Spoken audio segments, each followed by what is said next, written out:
going to bring up Attorney Jeribu Hill to speak to us. I'm ready to talk. Always ready to stand for justice and human rights in a country that touts itself as being the model for human rights and fair and equal treatment of people.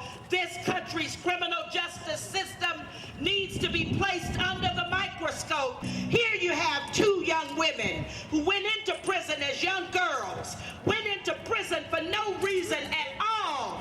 No reason at all. They still, to this day, maintain their innocence. And even if they had stolen $11 worth of something or other, I'm a municipal judge, and that's less than a misdemeanor.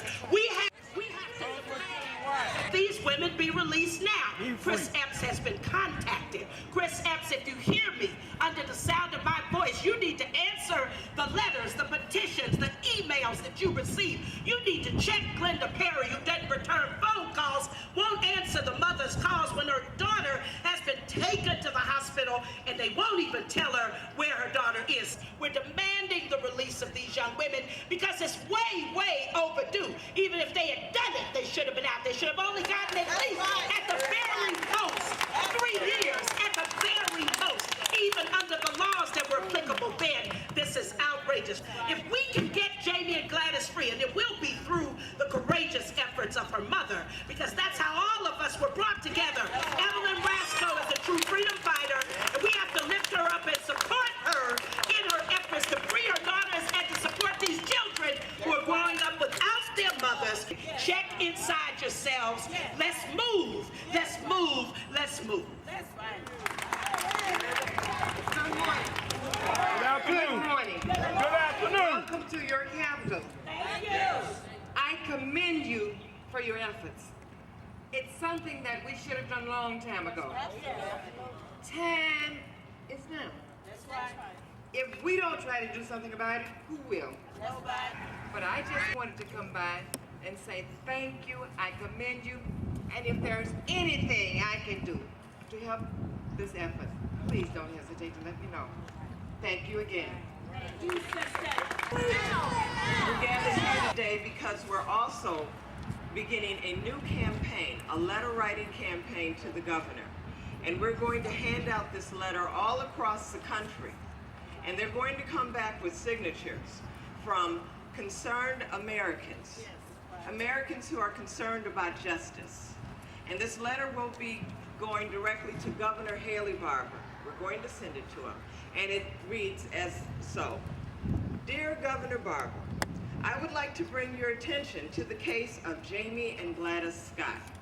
These sisters have served more than 15 years of a double life term, where no one was murdered or injured. State witnesses have testified to their innocence. Jamie Scott's kidneys have failed and her health is fading fast. We need your help now. Mississippi needs to know that there are those of us who believe in justice and human rights and are prepared to take a stand for the Scott sisters. Free the Scott sisters now. I bring up to you Attorney Chokwe Lumumba.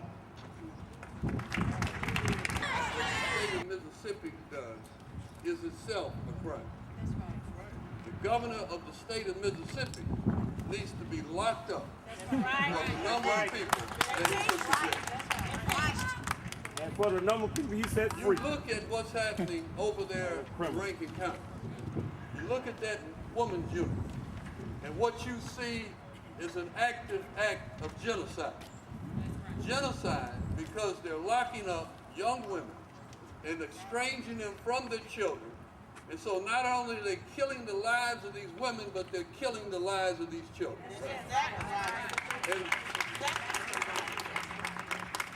And we need to call an ace and a spade a spade. That's right. The Scott sisters is an important case because it dramatizes the ridiculousness and the viciousness of what they do. Because what we have here is a situation where, first of all, the young ladies are not guilty of what they're charged with.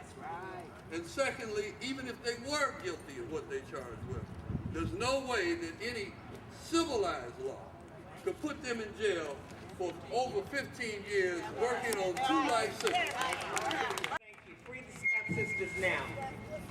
Again, with the letter writing campaign, these letters are going to go to the governor.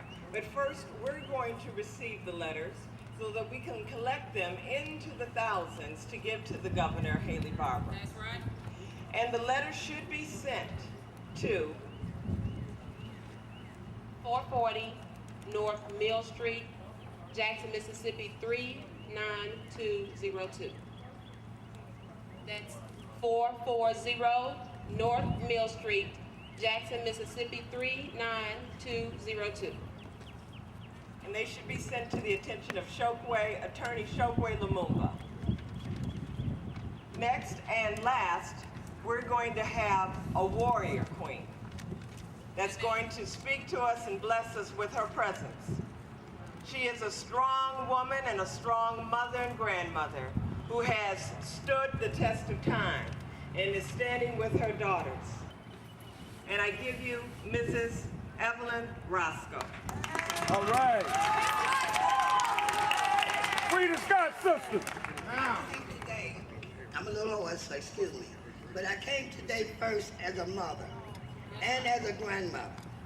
I came to plead to the governor of Mississippi to please release Jamie and Gladys.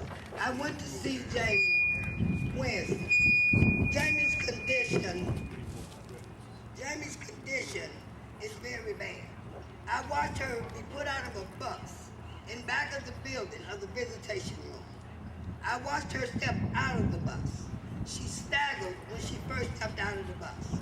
I saw her walk to the visitation room with a bad limp where barely she could hardly walk. Jamie has went through so much with her sickness. The state of Mississippi has not gave her a sufficient medical care, not from day one when her kidneys shut down. Jamie has received 6 cancers that have been infected. Everyone has been infected.